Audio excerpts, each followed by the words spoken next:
Para uma avó, não há som mais doce no mundo do que a voz do neto. E nos dias de hoje, não há visão mais reconfortante do que o nosso nome aparecendo na tela do celular dele. Eu imaginava o meu, Vó Lena, talvez com um coraçãozinho ao lado. 6 letras que para mim continham todo o amor do mundo, toda a minha razão de viver. Eu era a Vó Lena no celular dele, ou assim eu pensava. Até a tarde em que ele esqueceu o aparelho na minha mesinha de centro, e o meu mundo, que eu julgava tão sólido e seguro, desabou ao ver como ele realmente me chamava. Meu nome é Helena, e aos 70 anos eu acreditava que a minha maior riqueza era a minha família. Ou, para ser mais honesta, a minha maior riqueza era o meu neto, o Lucas. Viúva há 10 anos, eu vi no meu único neto a continuação da alegria que o meu falecido Mário me deu. O Lucas, com seus 19 anos, o cabelo escuro e o sorriso fácil do avô, era o sol da minha vida. E eu, com o conforto financeiro que o planejamento cuidadoso do Mário me proporcionou, fiz questão de que esse sol nunca tivesse uma única nuvem no seu céu. A minha relação com a minha filha, a Sandra, sempre foi correta, educada, mas distante.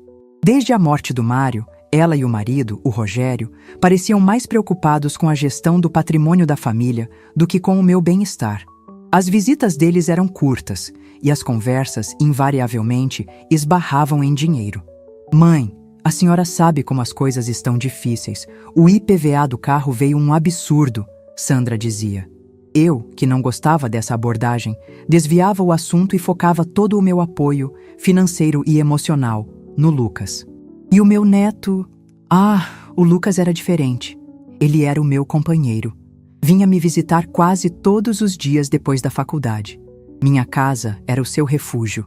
Ele se jogava no meu sofá, contava sobre as aulas de engenharia, sobre as meninas, sobre os seus sonhos. E eu o ouvia, com o coração transbordando enquanto preparava o seu lanche preferido, bolo de chocolate com cobertura extra. Vó, a senhora é a minha melhor amiga, ele me dizia, me abraçando com aqueles braços fortes de rapaz. Eu não sei o que seria de mim sem a senhora. E eu, na minha devoção cega, acreditava. Cada necessidade dele era para mim uma ordem. Vó, preciso de um notebook novo para um projeto da faculdade. O meu está muito lento. Na semana seguinte, ele tinha o modelo mais moderno do mercado. Vó, meus amigos estão organizando uma viagem para a praia no feriado, mas eu estou sem grana. No dia seguinte, o dinheiro para a viagem e um extra, para não passar aperto, estava na conta dele. A faculdade particular, o carro que eu lhe dei aos 18 anos, a mesada generosa para as suas despesas. Nada era demais. Ver o meu neto feliz, bem-sucedido, sem as dificuldades que eu e o Mário passamos, era o melhor investimento que eu poderia fazer. A Sandra às vezes reclamava. Mãe, a senhora está mimando demais esse menino. Ele precisa aprender o valor do dinheiro. Eu mal sabia que, pelas minhas costas, era ela quem o instruía sobre as melhores formas de extrair esse mesmo dinheiro de mim. Naquela tarde, a nossa rotina se repetiu. O Lucas chegou da faculdade, cansado. Joguei conversa fora, servi um pedaço de bolo ainda morno. Ele me contou sobre uma prova difícil, reclamou de um professor. E no meio da conversa, ele mencionou, como quem não quer nada, que a turma estava organizando a viagem de formatura. Vai ser uma fortuna, vó. Acho que não vou poder ir. O meu coração de avó se apertou. Que é isso, meu filho? Claro que você vai. É um momento único. Deixa que a vovó resolve isso. Depois a gente vê os valores. O rosto dele se iluminou. Sério, vó? A senhora é o meu anjo da guarda. Ele me deu um beijo estalado na bochecha, terminou o bolo, disse que me amava e que precisava ir, pois tinha um trabalho em grupo.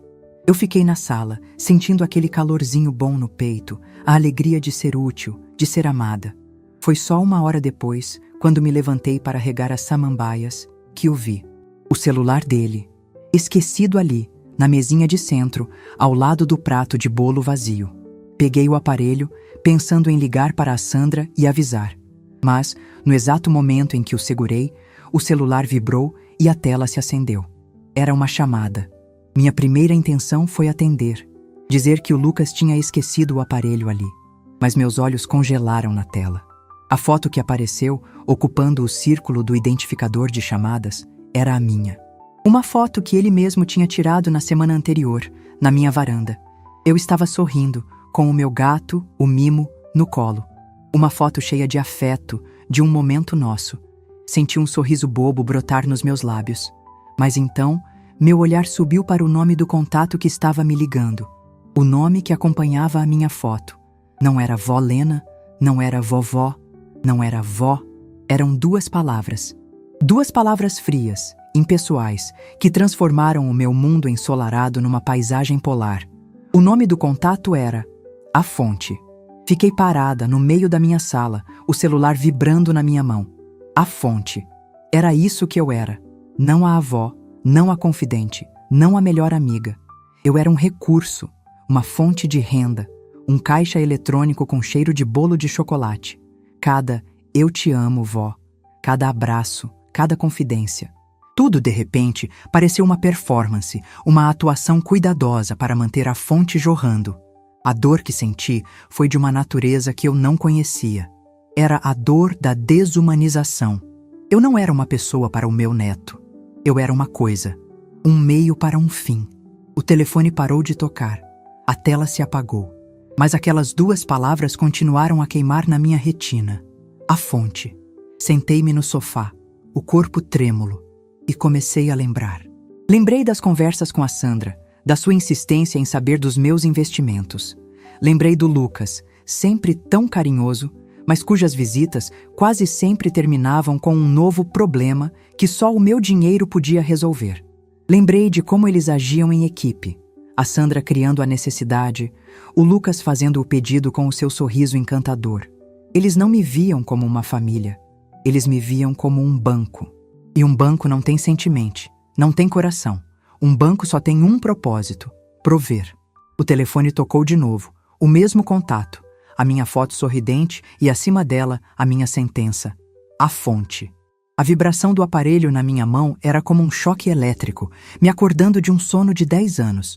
Olhei para a minha foto na tela, para aquela senhora sorridente, ingênua, feliz na sua bolha de amor fabricado, e senti uma raiva imensa. Não do meu neto, não da minha filha. Senti raiva de mim, raiva da minha cegueira, da minha necessidade de ser amada, que me permitiu ser transformada num objeto. A chamada terminou, e no silêncio que se seguiu, uma decisão nasceu. Uma decisão fria, dura, mas necessária. Se eu era a fonte, então eu tinha o poder de fechar a torneira. E eu ia fechá-la, não com um gotejar lento, mas com um rompimento de adutora. Eles queriam me ver como uma transação financeira? Pois bem, eles teriam a transação mais dura e mais limpa de suas vidas. A transação onde, pela primeira vez, o saldo seria negativo para eles. E o lucro incalculável da minha dignidade de volta, seria inteiramente meu. Depois que o zumbido do telefone parou, a minha sala de estar, antes um refúgio de paz, pareceu se encher com o eco de duas palavras: A Fonte. Fiquei sentada no sofá por um tempo que não sei medir. O bolo de chocolate sobre a mesinha de centro, o lanche preferido do meu neto, agora me parecia um veneno. Cada fatia, um suborno. Cada pedaço, o preço da minha própria desumanização. Eu olhava para a minha foto sorridente na tela apagada do celular e sentia uma raiva fria crescer. Uma raiva de mim mesma por ter sido tão cega. Por ter alimentado com tanto amor e dedicação um relacionamento que para eles não passava de uma transação bancária. A campainha tocou, me sobressaltando. Meu coração disparou. Era ele, o Lucas. Tinha voltado para buscar o celular. Por um instante, o meu instinto de avó, a vó Lena que ele conhecia, quis esconder tudo, fingir que nada tinha acontecido, apenas para não perder o afeto dele, mesmo que falso. Mas a mulher que se levantou do sofá não era mais a mesma. Era a Helena. E a Helena não estava mais disposta a ser a tola da história. Respirei fundo, compus o meu rosto com a máscara de serenidade de sempre e abri a porta. Vó, desculpa, que cabeça a minha, esqueci o celular, ele disse, com aquele sorriso charmoso que sempre me derretia. Não se preocupe, meu anjo. Acontece com todo mundo, respondi. a minha voz saindo surpreendentemente normal. Peguei o aparelho da mesinha e o entreguei a ele. Uma amiga sua ligou. Eu não atendi. Ele pegou o celular, olhou a chamada perdida e sorriu. Ah, é a Júlia. Nada importante. Obrigado, vó. A senhora é a melhor. Ele me deu um beijo na bochecha, um beijo que agora me pareceu gelado, ensaiado. Até amanhã, meu neto. Até amanhã, vó Lena. Te amo. Fechei a porta e me encostei nela, o corpo tremendo. Te amo. A mentira final, dita com a naturalidade de quem pede um copo d'água. A minha decisão, que antes era apenas uma chama de raiva, agora era uma labareda. A fonte ia secar, e a seca seria severa. Naquela mesma noite, eu não perdi tempo. Fui até o meu pequeno escritório, o antigo escritório do Mário, e liguei o computador. Passei horas revirando meus extratos bancários, minhas faturas de cartão de crédito. Fiz um levantamento. A faculdade, o carro, a mesada, as viagens, os presentes. O valor que eu tinha injetado na vida do meu neto nos últimos anos era assustador. Eu não tinha lhe dado uma ajuda. Eu tinha construído para ele uma vida de luxo, sobre o alicerce do meu patrimônio e do meu amor cego. Na manhã seguinte, eu estava na agência do meu banco às 9 horas em ponto. Pedi para falar com o seu Afonso, o gerente, um homem de cabelos brancos que conhecia a minha família desde que o Mário era vivo. Dona Helena, que prazer revê-la. Aconteceu alguma coisa? Ele me recebeu em sua sala, com a cordialidade de sempre. Aconteceu, Afonso. Aconteceu que eu acordei, respondi, sentando-me em frente a ele. Eu preciso fazer uma reestruturação completa na minha vida financeira. E preciso da sua ajuda e do seu absoluto sigilo. Por uma hora, eu expliquei a ele o que eu queria fazer. Sem entrar nos detalhes dolorosos da traição, apenas apresentei as minhas decisões como uma nova estratégia de investimentos. Ele me ouvia com atenção, o olhar experiente de um banqueiro analisando os riscos. Meu plano era simples e, ao mesmo tempo, demolidor. Primeiro, o fim do fluxo livre de dinheiro. Cancelei o cartão de crédito adicional do Lucas. Bloqueei as transferências automáticas da mesada. A fonte, a torneira principal, foi fechada com um giro brusco. Segundo, a criação de um fundo educacional. Eu não vou deixar meu neto desamparado na faculdade, Afonso, expliquei. Isso seria cruel, mas a partir de hoje a ajuda terá regras. Quero que o banco crie um fundo em nome dele, com o valor exato para pagar as mensalidades do curso até o final. O dinheiro será transferido diretamente para a universidade, sem passar pela conta dele. E, para as despesas básicas, ele receberá um valor mensal fixo, o equivalente a uma bolsa de estudos, nada mais. Sem extras para viagens, para festas, para roupas de marca. Terceiro, a blindagem do meu patrimônio. Pedi ao Afonso que transferisse a maior parte dos meus investimentos para aplicações de longo prazo, com baixa liquidez. Eu estava construindo uma muralha em volta do meu dinheiro. Uma muralha que nem a doçura do meu neto, nem a insistência da minha filha poderiam transpor. Quando terminei, o seu Afonso me olhou com um respeito renovado. Dona Helena, são medidas fortes, mas muito prudentes. A senhora tem certeza? Nunca tive tanta certeza de nada na minha vida, Afonso. Saí do banco sentindo um peso a menos nos ombros. O passo mais difícil, o de tomar a decisão e agir, tinha sido dado. Agora, faltava a comunicação. E eu não ia fazer isso por telefone. Faria cara a cara. Naquela mesma tarde, liguei para a minha filha. Sandra, preciso ter uma conversa séria com você e com o Lucas. Podem vir jantar aqui em casa amanhã à noite? Aconteceu alguma coisa, mãe? A senhora está bem? Ela perguntou, a voz com um pingo de alarme, provavelmente financeiro. Estou ótima. Apenas tenho algumas novidades para comunicar. Amanhã às 8. Não se atrasem. Na noite seguinte, preparei um jantar simples. Não o banquete que eles estavam acostumados a encontrar. Um frango assado com batatas. Era comida, não uma recompensa. Eles chegaram juntos. A Sandra, com seu ar de impaciência, o Lucas, com seu sorriso de neto do ano. Sentamo-nos à mesa. Eles comeram, elogiaram a comida e esperaram. Sabiam que algo estava por vir. Depois do jantar, servi o café na sala. E então, comecei. Eu chamei vocês aqui hoje para comunicar algumas mudanças importantes na minha organização financeira, eu disse, o tom de voz neutro, como se estivesse numa reunião de negócios. Peguei uma pasta que tinha preparado. A primeira é que, a partir deste mês, todo o meu apoio financeiro a vocês será reestruturado. Eu decidi criar um fundo educacional para você, Lucas. Expliquei os detalhes. O pagamento direto à faculdade. A bolsa mensal para despesas básicas. A suspensão de qualquer outra ajuda de custo. O sorriso do Lucas desapareceu. Ele trocou um olhar de pânico com a mãe. Mas... por que, vó? Ele perguntou, a voz cheia de uma falsa inocência. A gente fez alguma coisa errada? A Sandra interveio, a mestra da manipulação. Mãe, a senhora tem certeza? O Lucas tem tantos projetos na faculdade, ele precisa de flexibilidade. E se aparecer uma oportunidade, um curso extra, a senhora não pode engessar a ajuda assim? Eu não estou engessando, Sandra. Estou organizando. Estou garantindo que o futuro educacional dele esteja seguro, que é a minha única e verdadeira obrigação como avó. Respondi, mantendo a calma. Qualquer outra oportunidade, qualquer curso extra, o Lucas, como um jovem adulto de 19 anos, terá que encontrar seus próprios meios para financiar. Chama-se trabalho. Isso é um absurdo, a Sandra disse, a voz subindo. Depois de tudo que a gente faz, do carinho que o Lucas te dá. Carinho?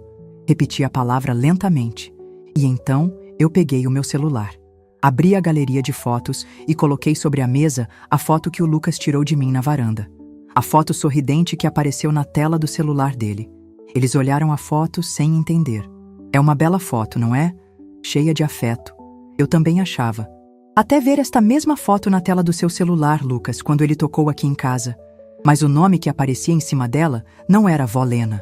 Fiz uma pausa, olhando nos olhos de cada um deles. O pânico nos olhos do Lucas era agora inegável. A Sandra ficou branca como cera. E então eu disparei a bala de prata. Eu gostaria que vocês me explicassem, na minha frente. Por que no celular do meu neto amado, o meu nome de contato é A Fonte? O silêncio que se instalou na minha sala foi tão profundo que eu podia ouvir a minha própria respiração.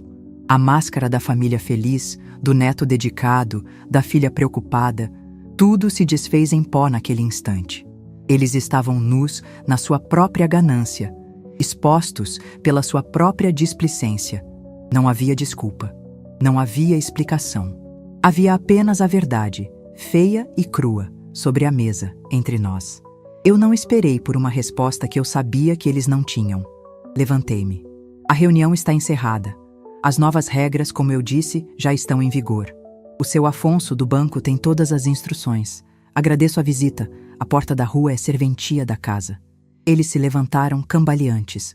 O Lucas não conseguia me encarar. A Sandra me fuzilava com um olhar de puro ódio. O ódio de quem foi pego na própria armadilha. Eles saíram sem dizer uma palavra. Quando a porta se fechou, eu senti um cansaço imenso, mas também uma paz profunda. A fonte tinha sido fechada, a torneira trancada. A minha casa, o meu dinheiro e, principalmente, a minha dignidade eram meus de novo. Nos primeiros dias após a nossa fatídica reunião, a minha casa foi invadida por um silêncio profundo. Era o silêncio do telefone que não tocava. Nem o Lucas com suas doces manipulações, nem a Sandra com suas cobranças veladas. A ausência deles, que antes teria me deixado em pânico, agora era um bálsamo. Era o som da minha liberdade recém-conquistada. Eu sabia, no entanto, que aquele silêncio era a calmaria que precede a tempestade. A seca que eu impus logo faria com que eles sentissem sede, e a sede os tornaria desesperados. A tempestade chegou na forma de um telefonema. Uma semana depois. Era a Sandra. A voz dela não era a da filha educada e distante. Era a de uma general cujo exército tinha acabado de ser desarmado. Mãe, o que a senhora pensa que está fazendo? Ela começou sem nem me dar bom dia. O cartão de crédito adicional do Lucas foi recusado no restaurante da faculdade. Ele passou a maior vergonha na frente dos amigos. Como a senhora pode fazer isso com o seu único neto? Eu ouvi o discurso dela com uma calma que a enfureceu ainda mais. Sandra, eu não fiz nada com o Lucas. Eu apenas parei de fazer. A responsabilidade financeira por um jovem de 19 anos é dos pais dele. Ou seja, sua e do Rogério, respondi, com a tranquilidade de quem lê a bula de um remédio.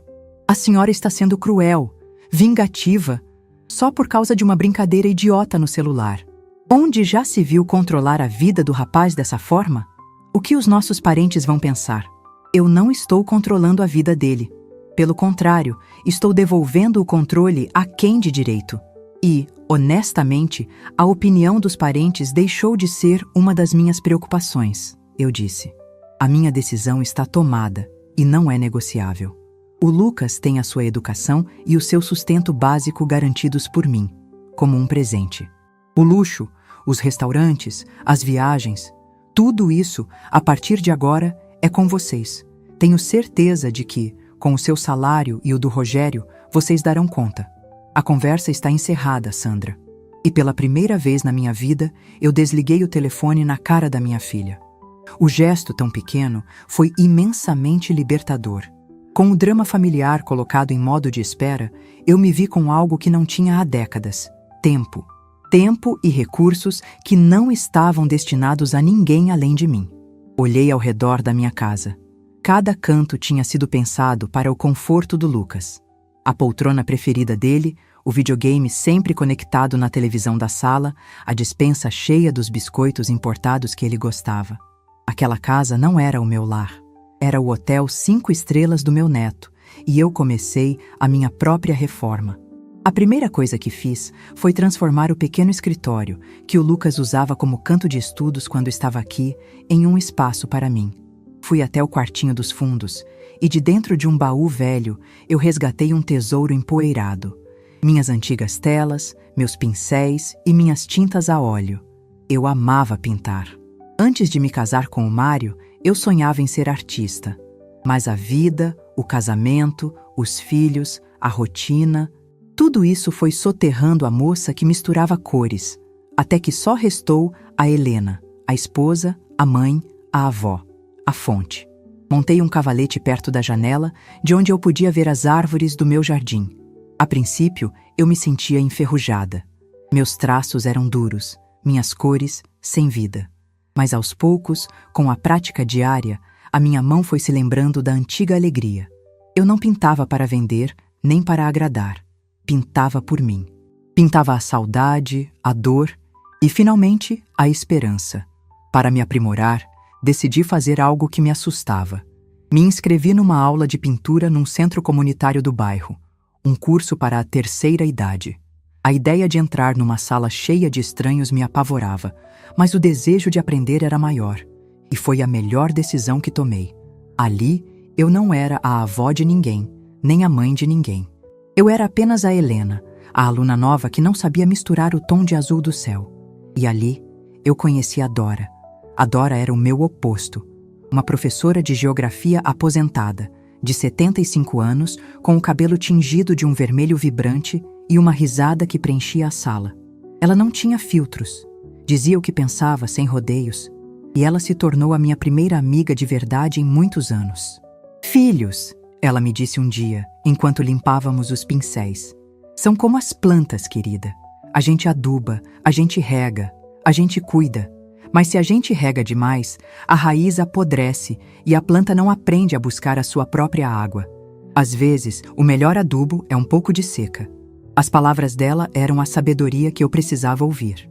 Enquanto eu descobria as minhas novas cores, o Lucas, sentindo a seca, decidiu tentar a sua antiga tática, o charme. Ele apareceu na minha porta numa tarde, sem avisar. Trazia um buquê de margaridas, as minhas flores preferidas. O rosto dele era a imagem do arrependimento. Vó, a gente pode conversar? Ele pediu com a voz mansa. Deixei-o entrar. Ele me entregou as flores. Me perdoa, vó. Eu fui um idiota, um moleque. Aquilo no celular era uma brincadeira estúpida de um amigo meu. Eu juro pela sua vida. Eu nunca pensaria aquilo da senhora. A senhora é a pessoa que eu mais amo no mundo. O discurso era bom. As palavras bem escolhidas.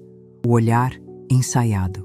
A Helena de um mês atrás teria se derretido, o teria abraçado, e no dia seguinte a torneira da fonte estaria jorrando novamente.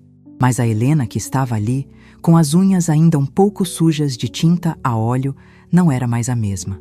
Eu aprecio o seu gesto e as flores, Lucas. São lindas, eu disse calmamente, colocando as flores num vaso. Mas nós dois sabemos que não foi uma brincadeira. E a minha decisão sobre a nossa nova organização financeira não vai mudar. A máscara dele vacilou por um instante. Mas vó, como eu vou fazer?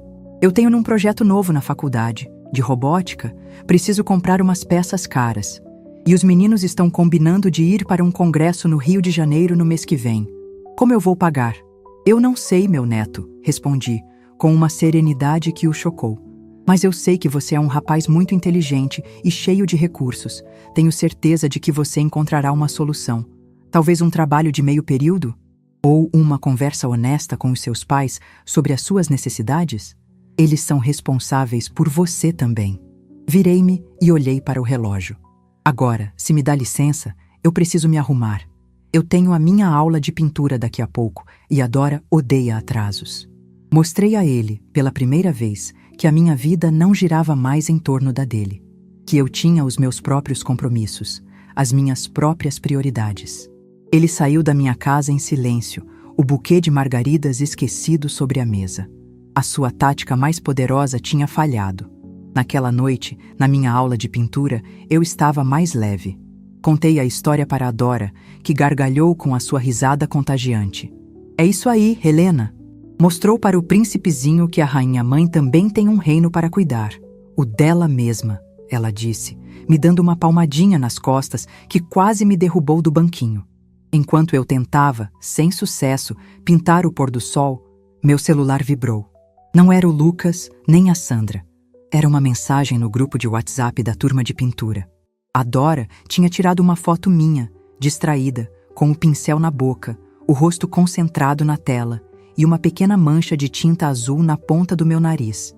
E embaixo, a legenda: a nossa artista em pleno processo criativo. Olhei para aquela foto. Para aquela mulher de 70 anos, com o cabelo um pouco bagunçado e tinta no nariz, que sorria para uma tela em branco. E eu não vi a fonte. Eu vi a Helena. E pela primeira vez em muito, muito tempo, eu gostei imensamente da mulher que estava começando a conhecer. A tempestade da raiva da minha família ainda soprava lá fora. Mas, dentro de mim, um sol tímido, de novas cores, começava a nascer. Os meses que se seguiram foram como aprender a respirar de novo. Livre da obrigação de ser a provedora, a solucionadora de problemas, a fonte, eu me vi com um excesso de oxigênio, um excesso de vida que eu não sabia bem como usar. A minha rotina, antes ditada pelas necessidades do Lucas, agora era uma tela em branco.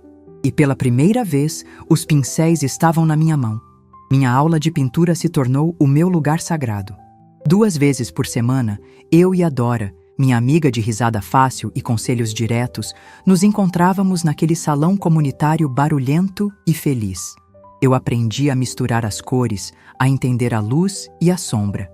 E mais importante, aprendi a me perdoar pelos meus erros na tela. Um traço torto não era o fim do mundo. Era apenas parte do processo. Uma lição que eu, infelizmente, não tinha aplicado à minha vida. Minha amizade com a Dora floresceu. Nos dias em que não tínhamos aula, pegávamos o meu carro, que agora parecia um companheiro de aventuras, e íamos para as cidadezinhas vizinhas. Montávamos nossos cavaletes em frente a uma igrejinha antiga ou à beira de um rio e passávamos a tarde pintando e conversando. Você está mais leve, Helena, ela me disse um dia, enquanto eu tentava, sem sucesso, capturar o verde de uma folha de bananeira. Quando te conheci, você parecia carregar o peso do mundo nas costas. Eu carregava o peso da bolsa de valores do meu neto, respondi, e nós duas rimos. Essa leveza começou a se refletir na minha casa. Com o dinheiro que eu não estava mais gastando em viagens de formatura e computadores de última geração, decidi investir em mim. Contratei um marceneiro e transformei o meu antigo escritório, o Canto do Lucas, no meu próprio ateliê. Instalei uma bancada grande, uma iluminação especial e prateleiras para as minhas tintas e telas. Aquele espaço, agora, era o meu reino. O cheiro de terebintina substituiu o cheiro de bolo de chocolate. Enquanto o meu mundo se enchia de cores, o mundo da minha filha e do meu neto se tornava cada vez mais cinzento. A seca que eu impus começou a gerar consequências reais e, para eles, humilhantes. O Lucas, acostumado a uma vida sem restrições, se viu em apuros.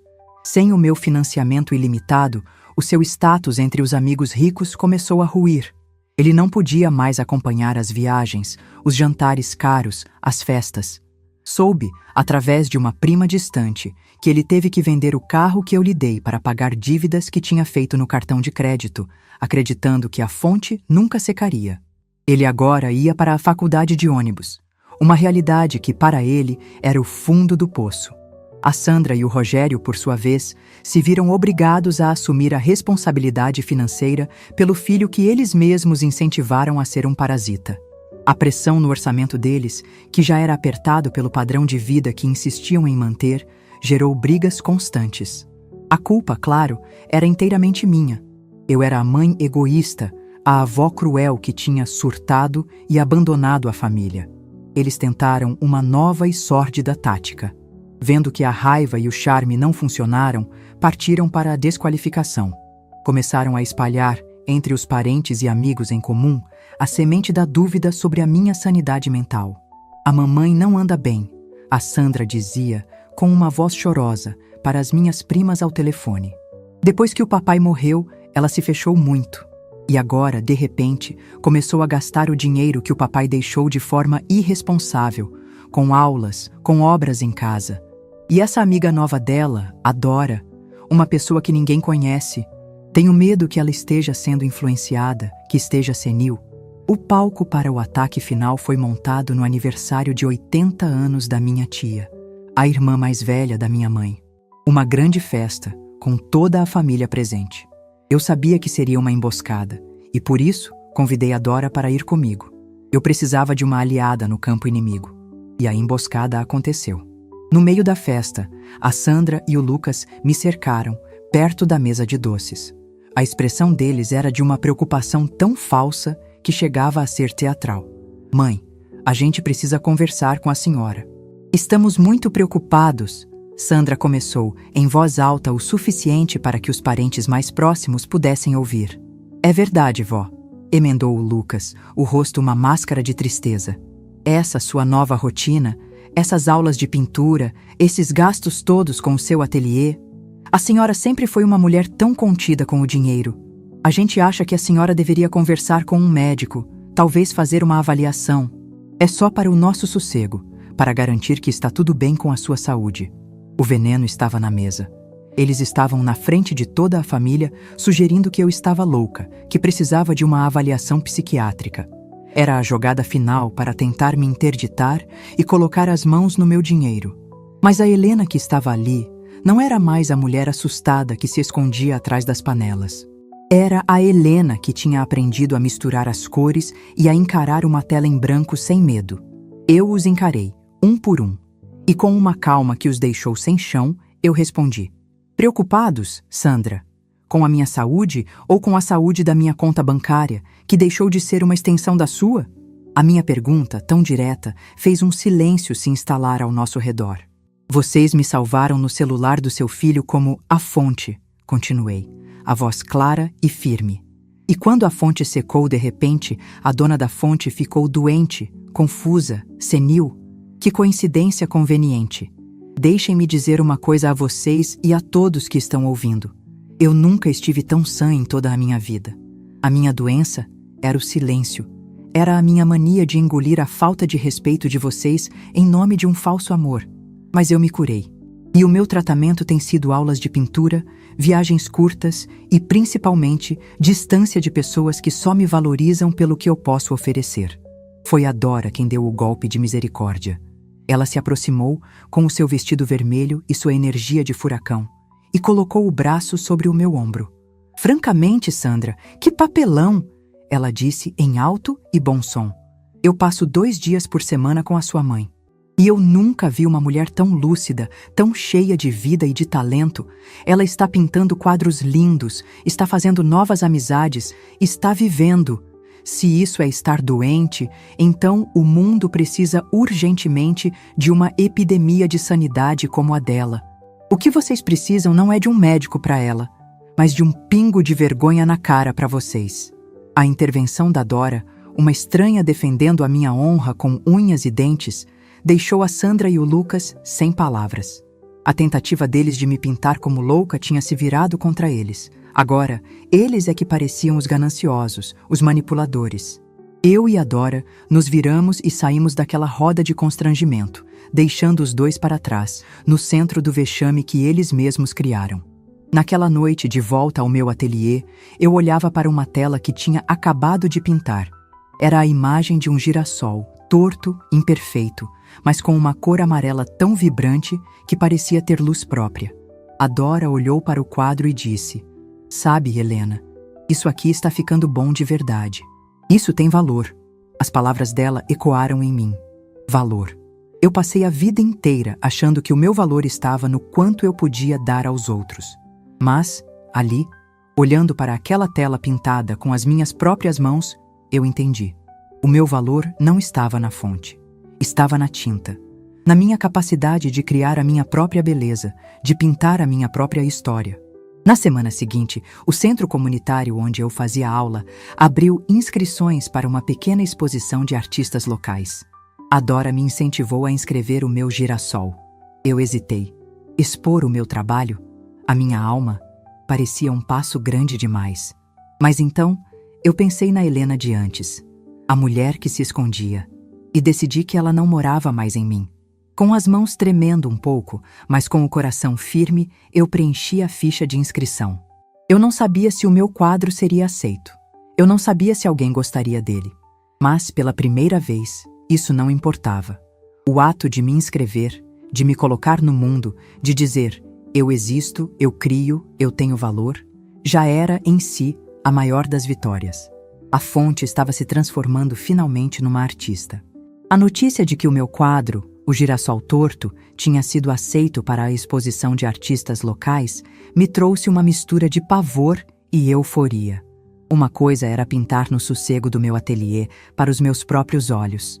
Outra, completamente diferente, era pendurar a minha alma numa parede para que estranhos a julgassem. "E se ninguém gostar, Dora?" Perguntei à minha amiga na véspera da inauguração. "E daí?" Ela respondeu com sua praticidade cortante. "Você não pintou para eles, Helena. Você pintou para você. Se eles gostarem, é lucro. O importante é que a artista já ama a obra. O resto é resto." A noite da abertura da exposição foi um marco na minha vida. Eu fui com a Dora e um pequeno grupo de amigas da aula de pintura. Usei um vestido azul escuro, simples, mas me sentia mais elegante do que em qualquer festa de família. O salão comunitário estava cheio de gente, de música e de conversas. E numa das paredes principais, lá estava ele, o meu girassol. Parei em frente a ele e o observei como se fosse a primeira vez. Ele não era tecnicamente perfeito. As pétalas eram um pouco desiguais, o caule meio torto. Mas ele tinha uma força, uma teimosia. Parecia gritar que, apesar de tudo, ele continuaria de pé, buscando a luz. Naquele momento, eu entendi. Aquele girassol era eu. Vi as pessoas parando, olhando, cochichando. Um casal jovem ficou um longo tempo em frente ao quadro.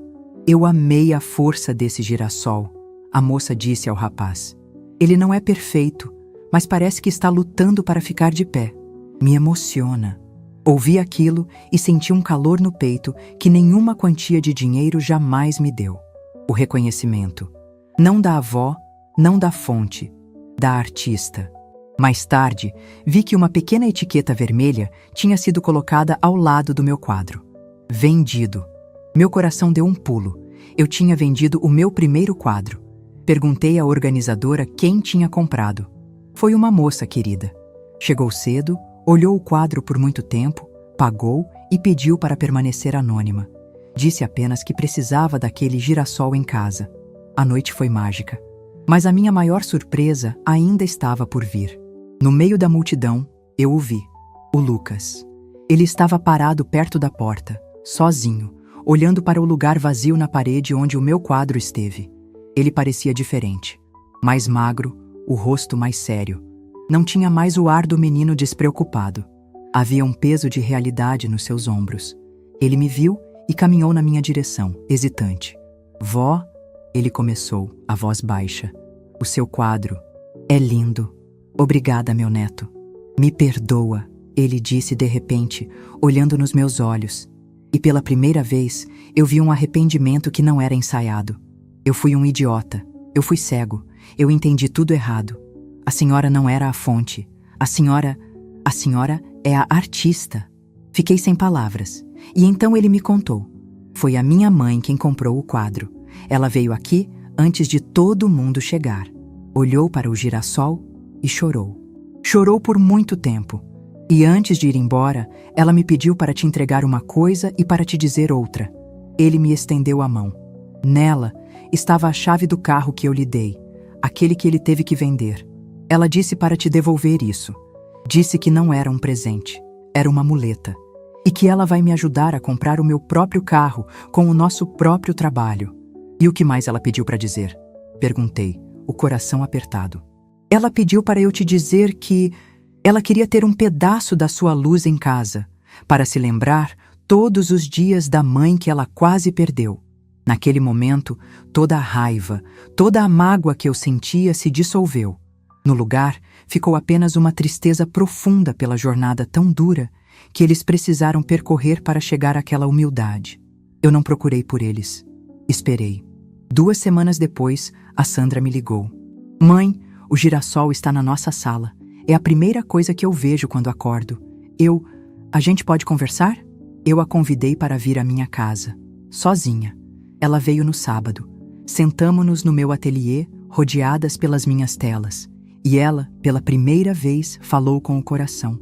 Contou sobre a vergonha que sentiu depois da festa de família, sobre como os parentes se afastaram dela. Contou que o marido, o Rogério, a culpou pela perda da galinha dos ovos de ouro. Contou sobre a crise no casamento deles, sobre as dificuldades financeiras e, principalmente, contou sobre o vazio que sentiu. Eu queria o seu dinheiro, mãe, porque eu achava que era a única coisa de valor que a senhora tinha. Ela confessou chorando. Eu fui criada te vendo trabalhar, economizar, abrir mão de tudo. E eu, na minha cabeça estúpida, passei a odiar aquela simplicidade. Eu queria o brilho, o luxo. E no processo, eu me tornei uma pessoa feia, vazia. Me perdoa. E eu a perdoei. Mas estabeleci as minhas regras. O fundo educacional do Lucas vai continuar, porque eu prometi a ele um futuro. É o meu último grande presente. O resto do meu dinheiro, da minha vida, é meu. A nossa relação, para ser reconstruída, não pode mais ter nenhuma transação financeira. Terá que ser baseada em afeto. E o afeto, Sandra, precisa ser conquistado, não comprado. E a sua vida, eu não sou mais o centro dela. Eu tenho a minha pintura, as minhas amigas, a minha paz. Vocês são bem-vindos nela, como minha filha e meu neto. Mas como visitantes, não mais como os donos. Ela aceitou tudo, com uma humildade que era a prova da sua mudança. Hoje, 1 ano depois daquela exposição, a minha vida é uma tela cheia de cores. O meu ateliê é o meu santuário. A minha amizade com a Dora é a minha alegria. E a minha família? A minha família está sendo repintada. O Lucas arrumou um trabalho de meio período numa lanchonete para pagar as suas despesas. A experiência o tornou um homem mais responsável e humilde.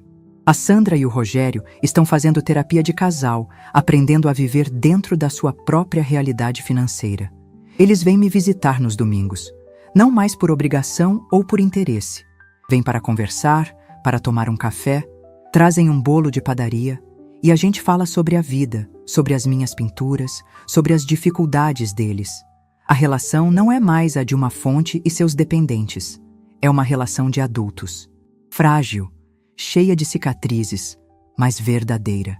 Meu valor, eu descobri, não estava no que eu podia prover. Estava no que eu podia criar. Ao fechar a fonte, eu abri uma nascente de criatividade, de amor próprio e de respeito, que se revelou infinitamente mais valiosa. E essa, a herança da dignidade, é a única que eu realmente faço questão de deixar. Se essa história tocou seu coração, deixe seu like, se inscreva no canal e comente aqui embaixo. No meu lugar, o que você faria? Sua mensagem pode iluminar o dia de alguém.